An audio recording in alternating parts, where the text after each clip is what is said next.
Air traffic control versus pilots. Have you been cleared into the ramp? Okay, connect with the ramp. No, that was a question. Have the ramp people cleared you into the gate? Roger, to the gate, Sean 981. Coming up.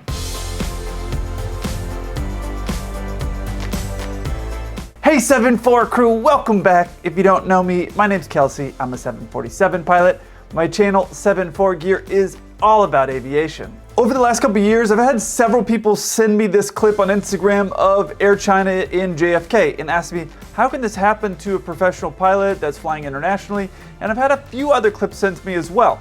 So I put them all together, and today we're doing air traffic control versus pilots. Let's get into it. Beaver 15 kilo heavy speed 180 or greater till 5 DME. I can't do that, Mom. It can be 160 or greater till 5. Okay, you gotta give me more than 160 from now though, so when are you gonna flow to 160? Yeah, I get that, Mom, but I am flying a 747 and I have stabilized approach criteria which I must maintain. Okay, and you still haven't answered my question, so whenever you get around to that, that'd be great. Yeah, okay, I'm reducing now to 160 knots. Alright, approach clearance cancel, time left heading 130. Okay, approach cancel, turn left heading this, please. 130. 130, and the reason for that is?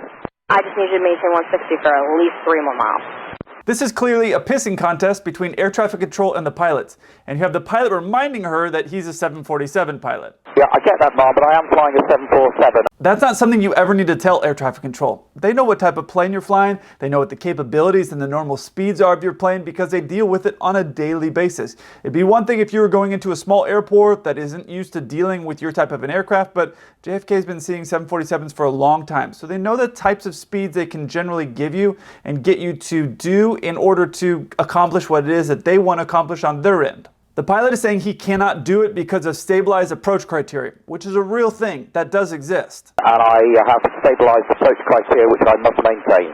I don't know what their approach criteria is for British Airways, and their call sign Speedbird, so that's who they're talking to. I don't know what their approach criteria is. For us, it's to be stable at 1,000 feet. A few things that will typically be in stabilized approach criteria are things like the power settings. So you're going to want the power setting to be something that'd be normal for that. So you're not going to want full power. You're not going to want idle power. If you've ever seen me do any of the Microsoft Flight Sim games, all of that is unstabilized approach. So you see what he's saying here is he needs to have it at a certain setting. But I think he could have gotten away with doing exactly what she was asking of him. This is an approach plate from Jeppesen, which is what 90% of the airlines use. The controller wanted 180 knots or greater to 5 DME. That means she wanted him to be doing 180 knots until they were 5 miles out from the airport. DME means distance measuring equipment. So she's saying, until you're 5 miles DME, 5 miles from the airport, I want you to do 180 knots. Some airlines, like mine, give you until 1,000 feet to be stabilized. So let's assume that British Airways has those same requirements of having to be stable at 1,000 feet. Zulab here is 5.3 miles from the runway, which is pretty close to the 5 miles she's asking for. He could have had the gear down and the flap set at 25 degrees for landing as he approached Zulab. Doing 180 knots as the aircraft crossed here, he could have just reduced the speed down 20 knots, and with the gear and flaps down, that plane would slow down very, very quickly. By having the gear down and the flaps out like that, it makes the engines work a little bit harder on your approach, but you still could have accomplished everything that you needed to accomplish and everything she wanted you to accomplish. There would have been roughly 2 miles to slow down before hitting 1,000 feet, and I'm not a math wizard. These approach plates that they use make it really, really simple. You can see here, 1,160 feet, you're 3 miles from the runway. I'm just doing basic ballpark math, which is really my kind of math. You can ask any of my teachers in school. Instead, what the pilot decided to do is flex that he's a 747 pilot, which I get it, I'm a 747 pilot, and you hear me talk about it in every video. But by doing that, it made the controller flex back and say, okay, you're gonna break off your approach, which is essentially controller speak for you're gonna go to the back of the line. At the end of the day, you have to follow your company's protocols and procedures and do what is going to be safest for your aircraft, your crew, and your passengers. But ATC, air traffic control, generally know what you can and cannot do. So if there's something that's going to be a little bit unique or different about your flight, that's something that you should be advising them ahead of time. Like I said, when they're coming in really heavy and there's a lot of small planes and we can hear them around, we'll tell them ahead of time, hey, we're going to be coming in very fast, so that way they can give us extra room to get and close down on that aircraft ahead of us. Maybe they're normally giving 3 miles of separation between each plane, and they might give us 5 or 6. And they're able to kind of figure out how much room they need to give you based on how fast you need to go. I think they honestly could have both done a little bit better here. The pilot didn't need to flex. He could have done more to help them go maybe faster, a little longer. Ask, hey, can we do it until 6 miles or something like that? Instead, what he wanted to do is say, like, I'm the boss. And at the end of the day, air traffic control is coordinating a lot of different planes that are around there. So it's better to work with them and ask, hey, can I do it till 6? Or can I do 170? Or ask something instead of just try to lay down the law like, I'm the boss and this is what I'm going to do. The only time you can really do that is when you declare an emergency, and then you get to do whatever you want, and that's not what's happening here. All right, let's see what's next. Ready to check in? Yes, we're trying to 4 right. Ready to 1728. Can you accept runway 4 left? I'm afraid we're just a little bit committed to 4 right. You say you have commitment issues, sir? We want to stay on 4 right. I understand. It's just a little joke. Mary 1728, following plus short final, traffic holding, crossing runway. 101014, only 4 right, settle land. Land 4 right, American 1728. I got it, bud.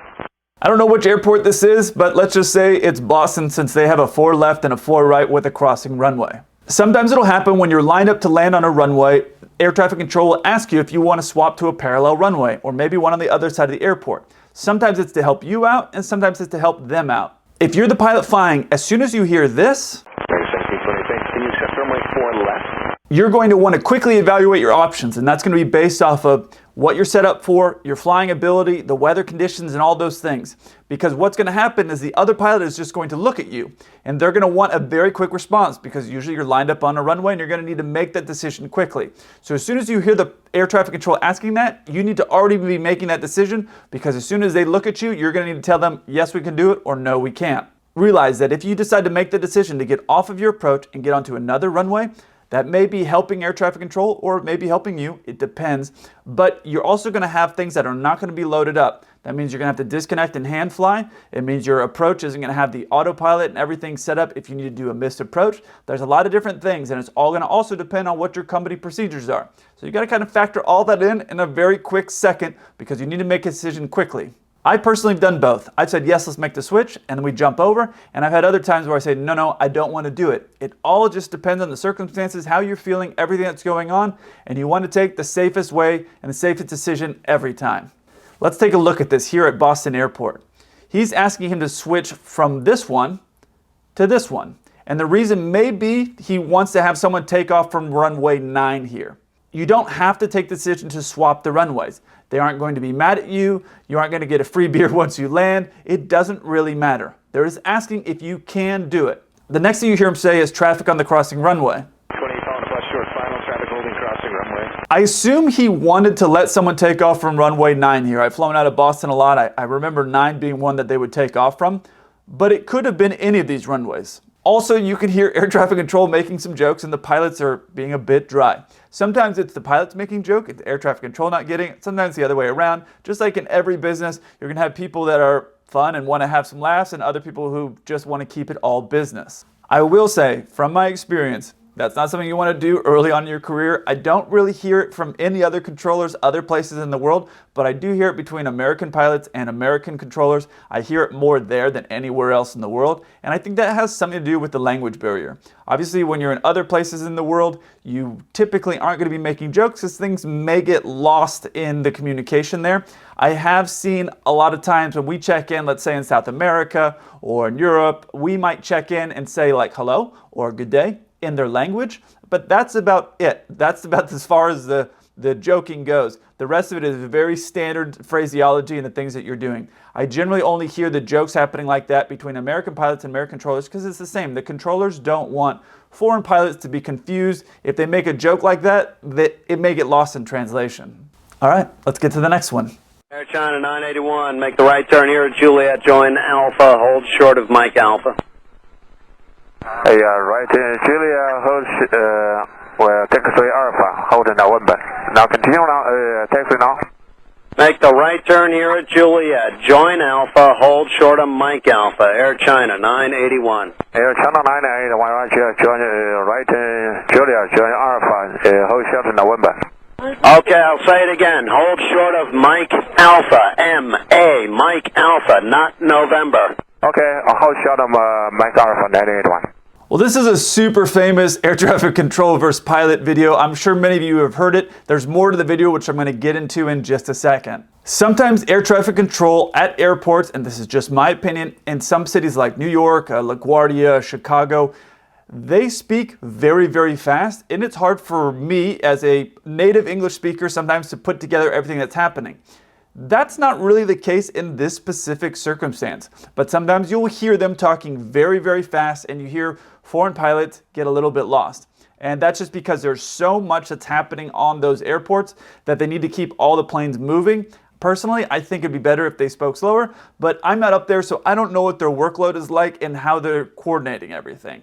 Even though English is the primary language for aviation, and that works out great for me as being an American, I've seen pilots that have struggled, from international pilots, also new pilots, struggle when air traffic control, especially on ground with taxiing, they get overwhelmed with everything that's going on. That being said, it's always better to clarify before you make a mistake. If the other pilot doesn't hear what was being said, or didn't hear or didn't understand, it's better to clarify. Ask air traffic control, hey, did you say this or did you say that? That's not what's happening in this situation. Air traffic control is speaking in a very calm, cool, slow way for Air China to understand. And you're going to see why in a second they didn't understand it. Here's a chart that we use to taxi in JFK. I'm going to make some assumptions. The plane is right here. Air traffic control is telling them to go right on Juliet, join Alpha, and hold short of Mike Alpha up here. So now it kind of gives you an idea of where they're at in the airport and what's going on. Now let me play you the second part. Air China 981, have they cleared you into the ramp? Roger, ramp to the ramp Air China 981. Okay, they have cleared you into the ramp. Air China 981, ground. Air China 981, Kennedy ground. 981, go ahead. Have you been cleared into the ramp? Okay, cleared to the ramp. No, that was a question. Have the ramp people cleared you into the gate? Roger, to the gate, Air China 981. I'll try it again. It's a question. Hold your position. This is a question. Interrogative. Have you been cleared into your gate? Okay, well, hold here. Okay, how about the question? Have they cleared you into the gate? Tower, ground Air China 981, we are, gate number 3 is open. We are taxi to the November. Air China 981, taxi to the ramp. Roger, taxi to the ramp. Okay, obviously I added the clips of Snoop Dogg in there, and just because it's kind of what I imagined them doing when they weren't responding. Obviously that's not what was really going on. You might be wondering, how can someone say Mike Alpha and the other person hear November? They don't sound anything alike. There's something that you may not know if you're not an airline pilot, and that's before you land at a given runway, you're given the gate that you're going to be parking at. Usually once you land, the ground control might ask where you're parking at, and you need to know where you're going to go. And you also need to plan, once you land, where you're going to be taxiing to get there. Honestly, on the ground, there is a lot more going on for the pilots than up in the air. You heard the pilot say gate number 3 is open. Gate number 3 is open. We are taxi to the November. That means the pilot knows he's parking at gate number 3. The reason that's important is because there's something known as expectation bias. Expectation bias is when you say something and assume already what's going to be said back to you. You've seen that with guys that you go out and they go up to a girl and they say, oh, I'm a pilot. And the girl is like, nobody cares what you do, Vic. But your pilot friend hears, Why you put a baby in me?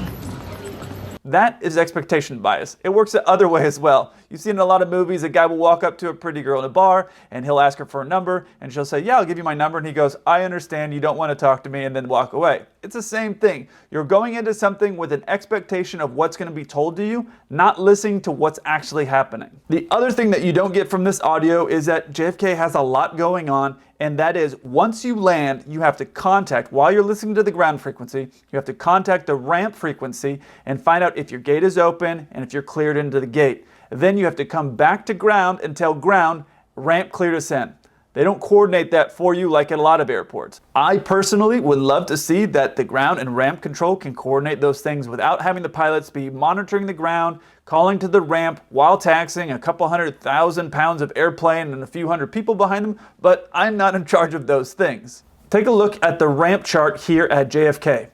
Here is parking spot number 3, which is where they're going to be parking. And he keeps saying November.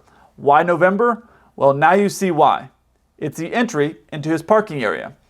On the approach coming in there, the pilots probably talked about it several times of how they were going to land and how they were going to taxi in, and they kept planning on a November entry. Some pilots aren't able to think outside the box and don't listen carefully. These pilots were obviously not listening carefully enough when the guy kept saying Mike Alpha. They kept hearing November because November is what they planned on. So it's very important, this expectation bias, that you don't hear what you're expecting to hear. You listen to what's being said. All right, last one. Air France 6, what gate are you waiting for? France 6, still waiting for our gate. Yes, and what gate would that be? Gate 8, Air France. Ground Air France 006 Super, gate 8 is available for us. No, it's not. They lied to you. So just hold there. I'll call you when it's available. I don't need you to tell me what I can see and you can't. Okay. So this is an Air France A380. You know it's an A380 because they have the call sign Super. You have a 747, that's going to be a heavy. A lot of different larger aircraft will be heavy. There's only one Super, that's the Airbus A380. And I just love the way the French say Super. You just couldn't say it more French than that. Ground Air France 006 Super. I got a buddy of mine, and we've been friends for a long time. And sometimes when we hang out, there's certain words that he says, and I'm like, you say that so French. It's just so funny to me. This is my take on this. The controller was being aggressive and rude to Air France, unnecessarily. Air France was told that they were cleared in to park. The controller didn't need to be that aggressive and say, you don't know, this is what's going on for real. It wasn't necessary. I knew as soon as that pilot said okay and unkeyed the mic, he said a bunch of probably terrible things to the other pilots in French. I know that I would have if I was in their situation, and probably over the years I had. And sometimes when a pilot does that, what you say is, stuck mic is you kind of joke around because you obviously wouldn't be wanting to transmit all the terrible things that you said about the controller. But it wasn't necessary for this controller to be this rude to this pilot. And the pilot just said, okay, because there's no reason to push back on it. The controller's going to do what they want to do. If you want to go to the gate and file a report, you can. Is something going to change? Probably not. If you like these video breakdowns, you're going to love my Viral Debrief series where I break down different videos. I'll put a link to that video right here. And if you want to see something more fun, check out my Hollywood versus Reality. I'll put a link to that video up here. I look forward to hearing from you. Until then, keep the blue side up.